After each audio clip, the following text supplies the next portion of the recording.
వీక్షకులందరికీ నమస్కారం. మార్చి నెలలో ద్వాదశ రాశుల వారికి ఏ విధమైనటువంటి ఫలితాలు కలగబోతున్నాయో ఈ వీడియో ద్వారా తెలుసుకునేటువంటి ప్రయత్నం చేద్దాం.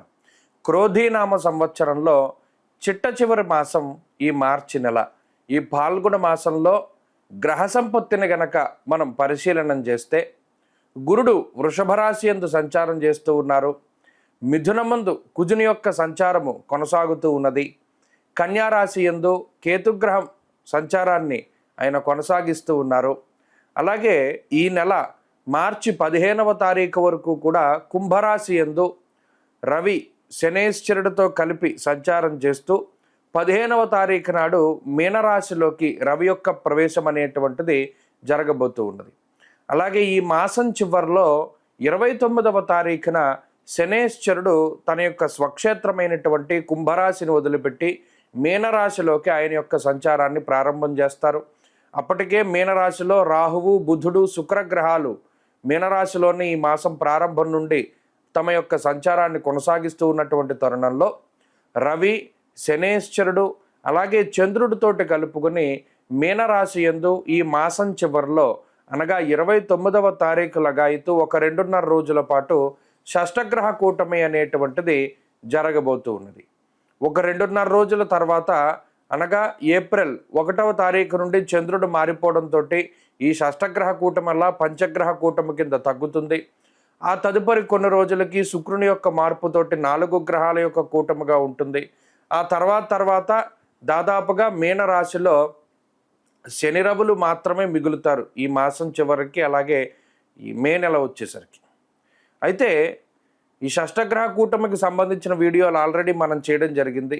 ఇప్పుడు ప్రత్యేకించి ఈ మార్చి నెలలో ఈ ద్వాదశ రాశుల వారికి మరి ఇటు రవి కానీ శనేశ్వరుని యొక్క మార్పు కానీ తీవ్రమైనటువంటి ప్రభావాన్ని చూపించేటువంటి ఈ నెలలో ద్వాదశ రాశుల వారికి ఏ విధమైనటువంటి ఫలితాలు కలగబోతున్నాయో మనం ఇప్పుడు ఈ వీడియో ద్వారా క్లుప్తంగా తెలుసుకుందాం.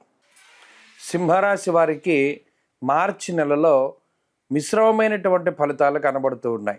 ప్రత్యేకించి ఈ రాశి వారికి సప్తమ స్థాన స్థిత రవి శనేశ్వరులు మిశ్రమమైనటువంటి ఫలదాతలుగా ఉంటూ దశమ కేంద్రంలో గురుడు వ్యతిరేకమైనటువంటి ఫలితాలను ఇస్తూ ఉండగా అష్టమ స్థానంలో రాహువు కానీ బుధుడు కానీ శుక్రుడు కానీ కేవలం ఇక్కడ ఈ మాసం మొత్తం మీద కూడా లాభస్థాన స్థిత కుజుడు, అష్టమ స్థానంలో ఉండేటువంటి శుక్రుడు, ఈ 2 గ్రహాల తాలూకు బలాల మీద మాత్రమే ఈ సింహరాశి వారికి శుభ ఫలితాలు రానున్నాయి.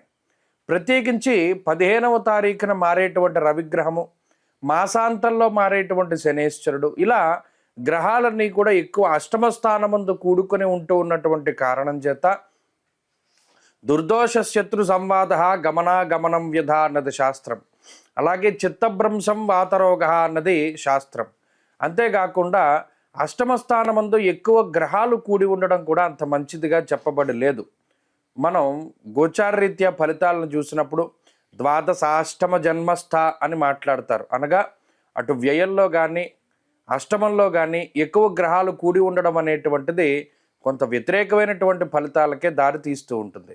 అందువల్ల ఈ మాసంలో ప్రత్యేకించి సింహరాశి వారు ఈ 15వ తారీఖు దాటిన తర్వాత నుండి జాగ్రత్తగానే ఉండాలి. మనం షష్టగ్రహ కూటమి వీడియో కూడా చెప్పాం. 53 రోజుల పాటు అనగా ఈ మార్చి నెల 15 లేదా మార్చి 29 నుండి మే నెలాఖరు వరకు ఉండేటువంటి పరిస్థితులు, మరి ఈ అష్టమంలో గ్రహాలు ఎక్కువ కూడుతూ ఉన్నప్పుడు జాగ్రత్తగా ఉండాలి. అటు తీసుకునేటువంటి నిర్ణయాల పట్ల, ఆరోగ్య విషయాల పట్ల, అలాగే ప్రయాణాల పట్ల చాలా జాగ్రత్తలు తీసుకోవాలి అని చెప్పి దాంట్లో చెప్పడం జరిగింది. అవే రకమైనటువంటి ఫలితాలు ఇక్కడ కూడా అన్వయం అవుతూ ఉంటాయి. అలాగే సప్తమ స్థాన స్థిత రవి శనేశ్వరులు ఈ మాసం మొత్తం మీద కూడా అటు శారీరకమైనటువంటి సౌఖ్యము అనేటువంటిది తగ్గేటువంటి విధంగా, అంటే లగ్జరీ చాలా తగ్గుతూ ఉంటుంది. ఏదైనా ప్రయాణం చేసేటప్పుడు గతంలో చాలా విలువైనటువంటి వాటిల్లో ప్రయాణాలు చేసి శారీరకమైనటువంటి అలసట తెలియకుండా ముందుకు వెళ్ళినటువంటి తరుణంలో ఇప్పుడు కొంత కష్టపడి ప్రయాణం చేస్తారు. అలాగే కుటుంబానికి దూరంగా కొంతకాలం ఉండడము, తీర్థయాత్రలు చేస్తూ ఉండడము, ప్రయాణాలు చేస్తూ ఉండడం లాంటి అంశాలన్నీ ప్రధానంగా కనబడుతూ ఉన్నాయి. అలాగే ప్రత్యేకించి ఆరోగ్యం పట్ల శ్రద్ధ అవసరం. ఉద్యోగపరమైనటువంటి విషయాలు కొంత వ్యతిరేకంగానే కనబడుతూ ఉన్నాయి. ఉద్యోగపరంగా కొన్ని క్రియాశీలకమైనటువంటి మార్పులు జరిగేటువంటి ఆస్కారం ఉంటుంది. స్థానచలనము లేదా కొన్ని సందర్భాల్లో ఉద్యోగాన్ని వదిలిపెట్టేసేటువంటి పరిస్థితులకు సైతం ఈ గ్రహస్థితి కారణమవుతుంది. ఏదేమైనప్పటికీ ఈ మార్చి నెల అంత గొప్ప నెల కాదు. గతంలో ఉన్నటువంటి ఫలితాలు లేవు. అయితే ఇక్కడ ఒక్క విషయాన్ని మాత్రం దృష్టిలో పెట్టుకోవాలి. చుట్టూ ఎంత చీకటి ఉన్నా, వెళ్ళడానికి దారి కనబడకపోతూ ఉన్నా, వెళ్ళేటువంటి దారిలో అనేక అవాంతరాలున్నా, నడిచేటువంటి దారిలో ఎన్ని ముళ్ళున్నా, చేతిలో ఒక్క ఆయుధం సింహరాశి వారికి ఉన్నది. లాభస్థాన స్థిత కుజుడు ఎన్ని రకాలైనటువంటి సమస్యలు, ఎన్ని దిక్కుల నుండి చుట్టుముట్టినా కూడా కుజుడు ఒక్కరూ కాపాడగలుగుతారు. ధైర్యాన్ని ప్రసాదించే గ్రహం. ఒక చేతిలో వెలుగులాగా ప్రయాణించేటువంటి దారిలో ఎన్ని అవరోధాలు ఉన్నాయి, ఎన్ని అవాంతరాలు ఉన్నాయనేటువంటిది కంటికి కనబడేలా చేసి ఆయా అవాంతరాల నుండి, అవరోధాల నుండి బయటపడేసేటువంటి గ్రహం కుజుడు. కాబట్టి ఇక్కడ అష్టమంలో ఇన్ని గ్రహాలు ఉన్నాయి, లేకపోతే గురుబలం లేదు అనేటువంటి భయం ఈ రాశి వారికి అక్కర్లేదు. ప్రత్యేకించి కుజుడు యోగిస్తూ ఉన్నంతకాలం దేనికి భయపడాల్సినటువంటి అవసరం ఉండదు. ఎందుకంటే రుణబాధలు వస్తే వాటి నుండి బయటపడేలా చేస్తారు, శత్రుబాధల నుండి బయటపడేలా చేస్తారు, ఏదైనా అనారోగ్య సమస్యలు వస్తే వాటి నుండి బయటపడేలా చేస్తారు. ఇలా కుజుడు అనేక రకాలైనటువంటి వాటి నుండి, ఎంత చిక్కుముళ్ళ నుండి అయినా సరే అవేవో మబ్బులు విడిపోయినట్టు వాటన్నిటినీ కూడా తెంచేసుకుని బయటపడేటువంటి శక్తి సామర్థ్యాలను ప్రసాదిస్తారు. కుజుడు శక్తి సంకేతమైనటువంటి గ్రహం. అందుకనే ఈ సింహరాశి వారికి మరి ఈ మార్చి నెలలో ఆ శక్తి, కుజుడు అనుకూలంగా ఉన్నారు కాబట్టి అంత భయపడాల్సినటువంటి పని ఉండదు. కానీ ఈ గ్రహస్థితిని కూడా దృష్టిలో పెట్టుకుంటూ అటు జాతకంలో దశాంతర దశలు కనుక బాగుంటే మరిన్ని శుభ ఫలితాలను కూడా అనుభవించడానికి అవకాశం ఉంటుంది. ఈ మాసం అంతా సింహరాశి వారు ఎక్కువగా సూర్యారాధన ప్రధానంగా చేస్తూ ఉండాలి. ఆదిత్య హృదయాన్ని క్రమం తప్పకుండా పారాయణ చేస్తూ ఉండడం చెప్పదగినటువంటి సూచన. మార్చి నెల 29వ తారీఖు లగాయతు మే 21వ తారీఖు వరకు దాదాపుగా 53 రోజుల పాటు శని రాహువుల యొక్క యుతి మీనరాశి యందు, అందున పర్టికులర్గా పూర్వభాద్ర నక్షత్రం 4వ పాదంలో ఈ 53 రోజుల పాటు శని రాహువుల యొక్క కంజంక్షన్ అనండి, యుతి అనండి, కలయిక అనండి, ఏదైనా సరే ఈ రెండు గ్రహాలతో పాటు, అంటే ఇక్కడ షష్టగ్రహ కూటమి కూడా జరుగుతోంది, కానీ మిగతా గ్రహాల యొక్క కలయిక కన్నా శని రాహువుల యొక్క కలయిక, ఈ శని రాహువులతో పాటుగా రవి కూడా మీనరాశిలో ఉంటూ ఈ 3 గ్రహాల యొక్క కలయిక తీవ్రమైనటువంటి ప్రభావాన్ని చూపించబోతూ ఉన్నది. అయితే ఇది ప్రకృతి పరంగా ఇబ్బంది పెడుతూ ఉంటుంది.